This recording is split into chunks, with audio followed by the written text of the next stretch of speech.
Hey, I'm Daniel. Welcome back to Lit TV. Today, we're with author Julia Butler. She's the author of a brand new book, The Last Encore. Julia, thank you for being here. Thank you for having me, Daniel. So I'm so happy to have you. And there's a lot to talk about in the book, but I wanted to get to know you a little bit first. You're Russian. I'm Russian. Okay, so can you tell us a little bit about what it was like to grow up in Russia? Because I don't think that a lot of people watching maybe have experience with that culture. Well, I had a fantastic childhood in Russia. It was a very good place to grow up. And I was very fortunate to be born into a family of high achievers. My dad was a polyglot. He spoke fluently 9 languages. Wow. He was a professor of literature. He translated books. He taught languages at the university. He was also a personal interpreter of Khrushchev, the guy who was responsible of giving Crimea to Nikita Ukraine. Khrushchev. Yes, Very nice. With all this tragedy lately. My mom was a concert pianist, so from the very beginning, I knew no other example but parents who encouraged me to achieve my dreams, parents who kept telling me that sky is the beginning. So my days were led by example of an incredible family, and they would start at 5 a.m. and Wow. end at 10 p.m. Russian kids were staffed with activities, and everything was subsidized by the state, and we could do everything at no charge. So I would start skating at 5 in the morning, then I would go to school, then I would come back and have other classes, and there was really nothing I wasn't exposed to. So it was my natural proclivity to achieve, and I was doing a plethora of different activities throughout the day and had tons of interests. And that really gave me a really good start to challenge myself and to push myself beyond boundaries and try to really reach for the stars and achieve my dreams. That's awesome. And I think one thing you just touched on there, it's funny to me, I was chuckling inside because I think that maybe one of the positive stereotypes about Russians is that they're very focused, they're very driven, and almost very methodical in their practices, right? So you Right. describe getting up at 5 o'clock in the morning, Yeah. doing 5 activities, doing them all very well, and then going to bed at 10, doing it again the next day, right? Yeah. As opposed to kind of, in many cases, the American upbringing, which is like, okay, you wake up, you go to public school, maybe you play a sport after school and you go to sleep. We don't really have, in our culture, in many cases, a very hard work ethic for younger children. So what you're describing is different, though. Well, true, but at the same time, there is a payoff later in life. Right, well, of course. And we as kids, we were sculpted, we were sort of created to later serve the country. And later in life, yes, that's why. Is that a negative thing? For me, later in life, it was, because when I became a teenager, and I was very rebellious, I was really extremely advanced, it was a big problem for me because I was lacking freedom of speech, I was lacking freedom of thought.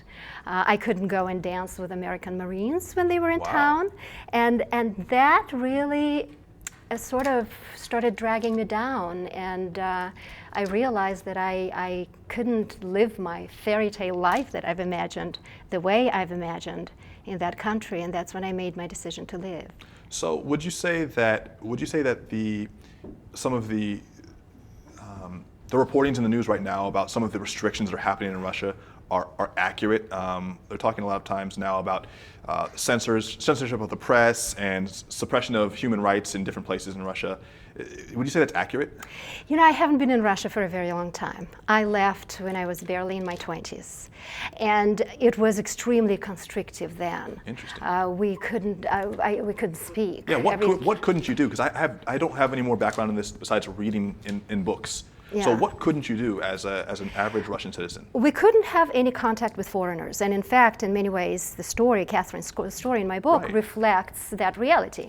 we were really persecuted. We were afraid to say hello to foreigners in the country. Moscow was a little bit better, but still, we knew that KGB was on our tail, and we had to be extremely careful.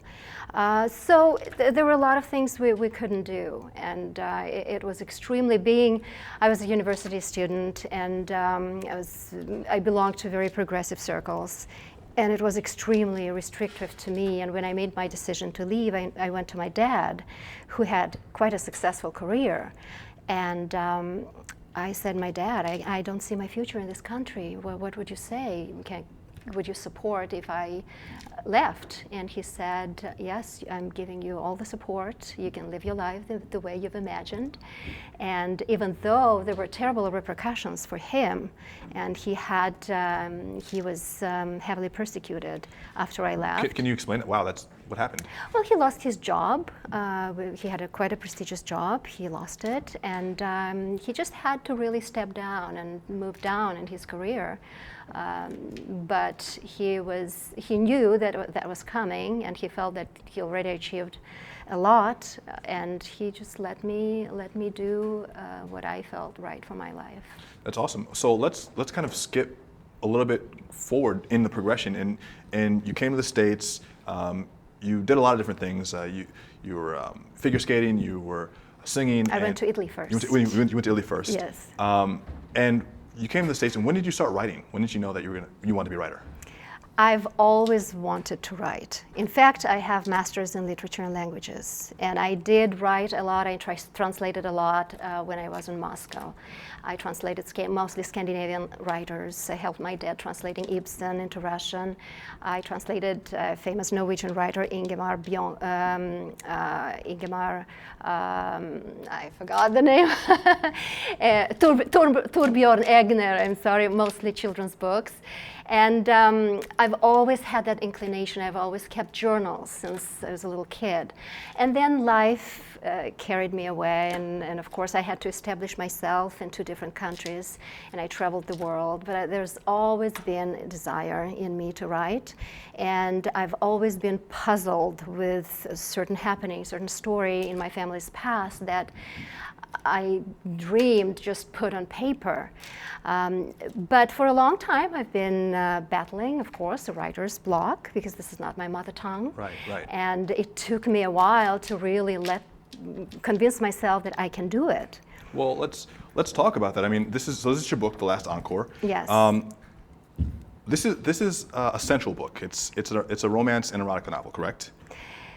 I would not call it an erotica novel. Maybe that's a little bit harsh of a characterization. Yes, it is a sexy book. Well, eroticism is part of it because it's a story, it's a love story. And I really want it to be bold and authentic and describe it with passion. And I sort of surrendered, and what came through to me went on paper.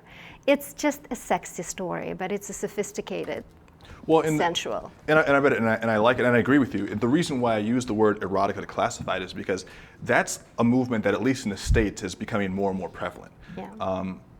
I think it comes and goes in waves and generations. One of our big books this generation has been 50 Shades of Grey. You know, you've probably read the books. Would you say that was an inspiration, or do you think it's just a coincidence? No, that was not an inspiration. I started reading 50 Shades, and I can't even compare it to this book. I have not finished it. I was really focused on my own writing and did not want any influences. But I think that our minds are so much more open to, are so much more courageous and embracing everything and love in all shapes and forms, that I just felt really comfortable, and I felt that I know this is a book for an open-minded reader. The topic itself and eroticism is you called it. Definitely, it's for a certain type of mind that is an open mind. And in fact, in my dedication, I write for unbound souls, for seekers and explorers.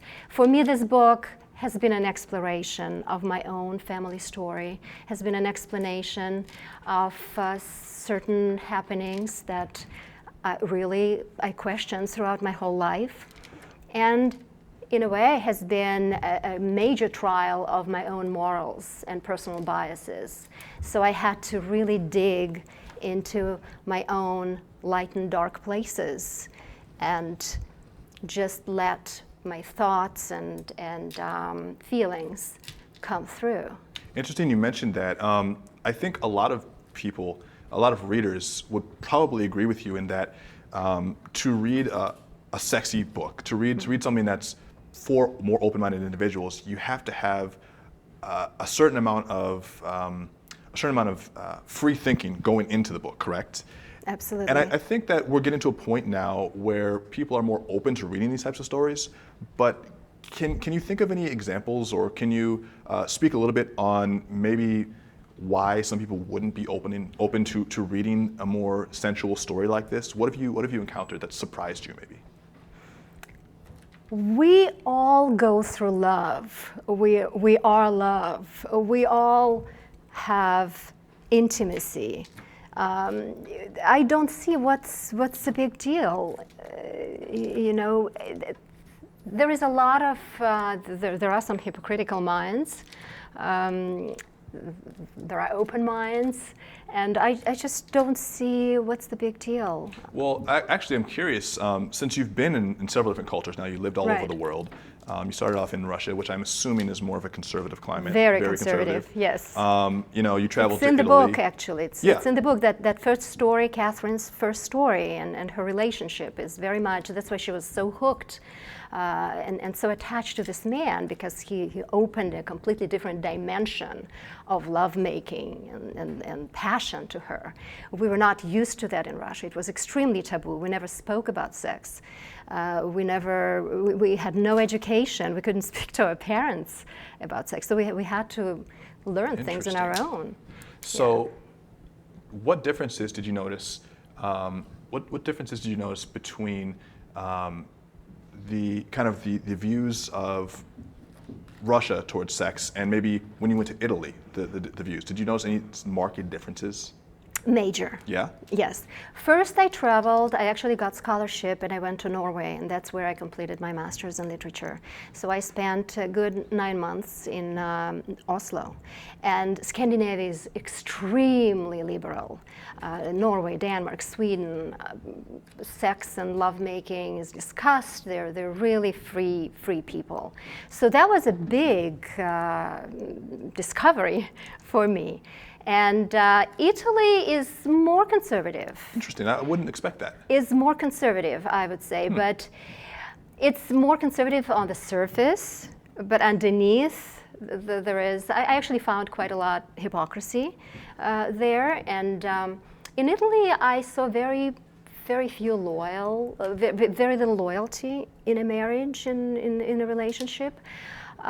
So Scandinavia was more of an eye-opening experience for me. I don't know, I relate to that freedom. Interesting. Well, let's talk a little bit about the book. Let's dig into it. Can you give us a little bit of background? And I just want to say to the viewers out here, the book is pretty close to your personal story in some ways, it seems. Can you talk a little bit about that and how you develop the characters and how some of them might mirror experiences in your actual life? Yes. The book is inspired by true events, a very tragic story that happened in my family's past. So, of course, a lot of this book is fiction, and there are a lot of similarity between Catherine Conova, the main character, and myself. I noticed. You noticed. No, especially that you met me in person. Of course, my blood pulses through her veins, and I drew her. Every character in the book exists. So every character is authentic and real, and there is a person behind it. This story evolved in me. It puzzled me for decades. I could never forget about it. It was a family secret that was shared with me when I was a teenager. And at that time, with all the judgments and condemnation of the family, I had a certain predisposition of judging that story, but yet when I was evolving in my understanding and my perception of life, I always came back to that story and I saw it every time from a different angle. So about 5 years ago, I stumbled across a certain memoir that really shed light on everything that happened in my family. And I'm in a very difficult situation because I would love to talk about it, but Right. yet if I talk about it, I will spoil the twist. So I'd rather the book just came out, and I'd rather gain my reader and my following and then discuss this whole phenomena that I'm talking about. So after reading that book, things became so clear, and they all settled in such a strong perspective that I told myself, I have to write it. I have to tell this story, and I have to break this stigma of this whole phenomena being a taboo. It has been under wraps for so long, and it's time for it to be unwrapped. It's time to discuss, because knowledge is power, and denial is ignorance. And I just believe that knowing that this exists and this happens all the time is very important for us to move on as a society, and maybe bend our views a little bit, maybe expand our horizons, or maybe help understand and move on with a different kind of understanding. That's interesting that you talk about using a book as almost catharsis, as almost like a therapeutic tool. It was a therapy for me. Do you think that a lot of writers and authors use their work as therapy? Absolutely. Yeah. Absolutely. That's what art is. It has been a personal journey for me, and definitely a therapy. I would get up at night at 4 o'clock in the morning because I'm quite busy, and mornings are usually most productive for me. So I would wake myself up at 4 a.m. and just meditate and ask for the information to flow through me. And on certain mornings, I would just look at the ceiling and nothing would come through. And on other mornings, I would write like crazy on my iPad, and there would be this flow of information and beautiful thoughts, and I would put everything down. So yes, it has been an incredible therapy, and I can't wait to continue working on this story. You know, I want to kind of point something out. You talked about waking up in the morning, and some mornings you're feeling inspired, and some mornings it's just not there. What I hear from a lot of really successful, prolific authors is that it's easy to write when you're inspired, but it's the mornings when you're not inspired that it's most important to try and get something done. Because I think that a lot of times it's not about writing something great once a week, it's about consistently writing every day. Can you just talk to us a little bit and talk to the readers a little bit about what your writing process is for getting going, especially since you said that you had a little bit of a mental block because English is not your first language, right? So how would you get yourself going to kind of pull out of yourself the emotions that you needed to write, especially when you weren't feeling like it? Daniel, you know, I function differently. I really never force myself. I learned throughout my life to trust my gut and my intuition, and I usually just evolve with the flow. I follow my heart, and if on a certain day it doesn't happen, it doesn't happen. I'm not going to force myself. Really? Yes, I'm not going to force myself. That's different than what a lot of authors say. To write something. For me, how I started, just decided to start, and I wrote 3 or 4 nights in a row. I didn't sleep. I wrote on the floor. I was up in Lake Arrowhead in the mountains. It was very inspiring, the nature and everything, and the silence. And then I read it back, and I really thought it was horrible, and I was ready to delete. And then I showed it to my 14-year-old daughter, and she said, "Mom." You showed this book to your 14-year-old? No, the beginning. The beginning. No, my daughter has not read it. Okay. The very beginning, the opening, the prelude, because I call my chapters with musical terms, because I just really feel that music and word, it all entwines very nicely. So, and she said, "Mom, it's really beautiful." So I started. For me, it was a little bit of a longer process because I had to elaborate on every word and Google a lot of words and use glossary, of course, because I come from a tradition of Russian literature, which is a very rich tradition, and I was very well read, and I really wanted to shoot at literary fiction. I wanted it to be a literary piece. I wanted it to have literary value. So yes, I caressed every word and every sentence, and it did take me a while to produce this book. Well, the interesting thing, and this is what I like about fiction, it's that you can go anywhere. So you have a lot of authors who write nonfiction, they write 1 or 2 books, and they've told you everything they know, so now they have nothing else to say. But with fiction, you can explore new worlds every time you write. Yeah. This may not be a trilogy, but have you thought about what you're going to do Why next? not? Well, no, I don't know. I don't know if it is. I don't know if it is. Don't you think that it lends itself very nicely to a sequel? I can't wait. Well, that's what I wanted to know. Yeah. That's what I want to know. What are your plans? I don't plan. I evolve. No, That's a quotable. I don't plan, I evolve. That's a quotable. Yes, I actually can't wait to get my reader, and I actually can't wait to discuss this story with my reader. I have a tremendous amount of ideas on how it can move from now and on, from the end. There's definitely a sequel coming. I just don't know how it's gonna evolve. So you do have a desire to continue the storyline. Absolutely. Some authors don't, and I think what happens in kind of the modern book marketing era is publishers want you to write books that naturally lend themselves to sequels because they want to bank on a reliable brand, if you will, that you can repeat success over and over again, right? So you say you don't plan, you evolve, but do you go into your writing process thinking, okay, I want to leave a little space open so I can extend this if I need to?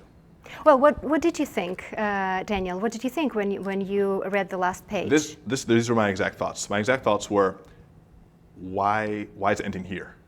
I felt like you specifically ended it with a small piece that could be continued if you chose. Right.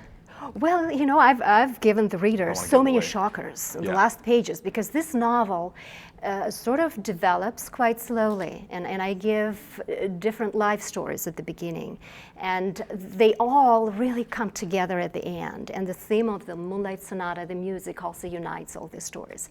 So the end is very intense, and I just felt that I had to stop there to give a little bit of a breather, and also to hear my readers' feedback and discuss the phenomena that I can't wait to discuss, because I'm exploring the psychological phenomena, as I mentioned, that is fascinating, that is astonishing and shocking and compelling. And there has to be a discussion. There has to be an open discussion. We have to hear from the people who have experienced those kinds of cases. And with that, with my reader, we will determine together as far as how to shape up the sequel. But I have it in my heart already. And you know, this novel is about stripping the flesh and exposing the heart. And I really put a lot of my own heart and soul into it, and I hope it comes through.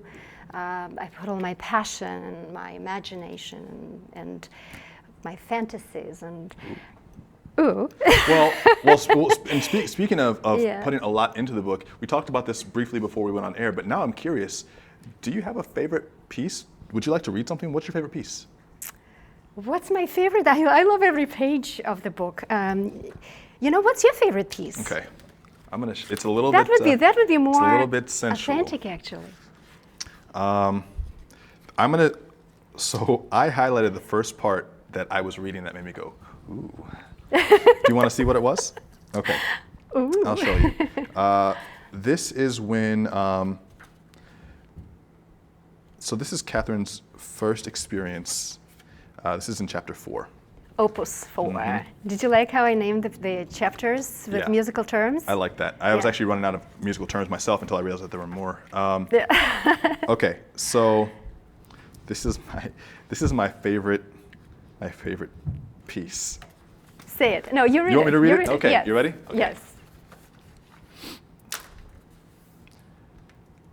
So, well, first of all, why don't you outline for us what's happening in Opus? What's happening in chapter 4? In chapter 4? Yeah. What's the title of the chapter 4? Is it Catherine's duet, right? It's duet, yeah. It's duet. So the main character, Catherine, who has been through a lot of dramatic events, lost her beloved mother. She's making a very hard choice for her to quit figure skating. And that was actually my choice that I had to make after a tremendous career and a lot of accomplishments, and to enter conservatory because she saw more future and it just looked more promising, and music was her passion as well. So right at the very beginning of her first year, she is fascinated by her conservatory professor, her piano professor. And this was a very special connection that she made, which evolved into a relationship that haunts her for the rest of her life. The rest of her life, yeah. right. Yeah. I'm going to read, this is one of her first experiences with her professor. Yes. His breath was hot and insistent as she felt him slowly subside. Her breath was hot and insistent as she felt him slowly subside. He carefully pulled out of her and rolled onto his back. He groped for her hand and placed it between his legs, holding it below his exhausted manhood. Catherine thought that he was through, but then he dried her with a tissue and put his mouth on her. She gasped. He blew lightly on her clitoris, teasing her, flicking his tongue across its hood. Then he kissed her tenderly. She climaxed quickly, and she lay on the rug, completely exhausted. He pulled up his pants, straightened his clothing, and replaced the bench. Catherine closed her eyes and listened to him moving around the room. It seemed like a dream she never wanted to end. For the first time in my life, I know what it feels like to be a woman. You just really went to the I did. To the meat, right? Because that's the part that made me gasp. Well, how does it feel to write Russia, something like that? Is that hard to write? You know, I had to. No. No. I had to. In Russia, those things were not done. We really never heard about oral sex or this kind of pleasure. So, for a girl of that age, she just turned 18. For a girl who was still a virgin, to experience something like that was really quite unbelievable. So. Oh gosh, you had to read that paragraph? I did. No, but why you know didn't you read a sonnet or something? But no, well, the reason why I read it is because Yeah. I think that a lot of people, wonder what it takes to write something like that. Mm-hmm. They think that it would be difficult to write something very emotional and sensual like that, but it's not, right? Because it comes from you, it comes from within. It comes from me. It comes, of course, I've lived all those experiences. Of course, I've put myself in those situations. Right. So to tell you the truth, there were mornings at 4 a.m. that I would be just sobbing insanely and feeling for my protagonist and trying to figure out how can I get her out of there, how can I rescue her, because the pain, this is such a horrible situation to be in that she finds herself in, that I just really had to live through all those moments in Catherine's life and feel them on my skin and experience every pain and every joy that woman has been through. I'm in love with my protagonist. With all that she's been through, she's just such an amazing woman. She's an inspiring woman, and I can't wait to get back and explore her life further. Well, that's awesome. I'm curious if you had to leave the viewers with something to think about in terms of your book, or just in terms of coming up with things that are important to them and that touch them emotionally. What would you want them to know? I would want them to know that I really believe that love conquers all. Will my protagonists be able to move on with forgiveness, with understanding, and will their powerful bond survive in this kind of circumstance? It's still to discover, it's still to establish. But every end is a new beginning, and the Last Encore, every time Catherine played or performed the Last Encore, it would turn her life in such a wonderful and unexpected way. And after every encore, there is a new prelude coming. So every end is a new beginning, and I just want my readers to be open to this book. It's not just about eroticism. It's a very powerful story. It's a love story. It's a story about two incredible people brought together through a very intricate conspiracy, and two people who have to overcome incredible obstacles in their relationship. But every conspiracy, every lie usually sees its day of judgment, moment of judgment. So these two characters, I just really vow for them. I just really want them to love each other and be together and have a future. And so I've been thinking really a lot where they stand and will they be able to overcome all that has happened to them. Well, where can we get a copy? Right, the book just came out. You can definitely get a copy through my website, which is www.julia-butler.com, juliabutler.com, Amazon, and it's slowly getting into the global reach distribution. The Last Encore, Julia Butler. You can Google it and find it. Fantastic. Julia, thank you so much for being here. Thank you, Daniel. Pleasure to be here. Pleasure to have you. And guys Thank at home, leave a comment and tell us what you thought of the interview and what you thought of Julia's book when you buy it. Thank you so much. I'm Daniel, signing off.